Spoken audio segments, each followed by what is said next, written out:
మరోవైపు వంశీతో పాటు మరో ఇద్దరిని 10 రోజుల పాటు కస్టడీ కోరుతూ పోలీసులు పిటిషన్ దాఖలు చేశారు. వంశీ ఫోన్ సీజ్ చేసేందుకు అవకాశం ఇవ్వాలని కోరారు. వంశీ ఫోన్లో కీలక ఆధారాలున్నాయని పోలీసులు భావిస్తున్నట్టు తేలుతోంది. విజయవాడ జైల్లో ఉన్న వంశీకి జైలు అధికారులు ఖైదీ నెంబర్ 7641 కేటాయించారు.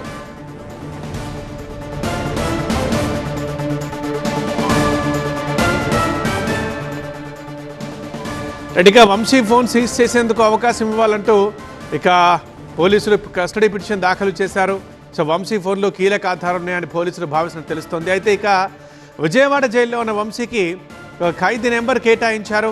విజయవాడ జైల్లో ఉన్న వంశీకి జైలు అధికారులు 7641 ఖైదీ నెంబర్ 7641ని కేటాయించారు వంశీకి.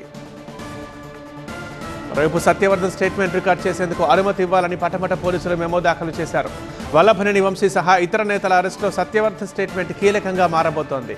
నేరుగా కోర్టులో సత్యవర్ధన్ స్టేట్మెంట్ వినిపించేందుకు అనుమతి ఇవ్వాలని సీనియర్ సివిల్ జడ్జి కోర్టులో మెమో దాఖలు చేశారు. గన్నవరం టీడీపీ కార్యాలయంపై దాడి కేసులో ఈ నెల 10వ తేదీన తాను ఇచ్చిన కంప్లైంట్ వెనక్కి తీసుకుంటున్నట్లు సత్యవర్ధన్ అఫిడవిట్ దాఖలు చేశారు.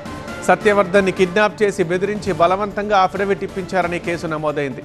కోర్టు అనుమతిస్తే సోమవారం సత్యవర్ధన్ స్టేట్మెంట్ రికార్డ్ చేసే ఛాన్స్ ఉంది.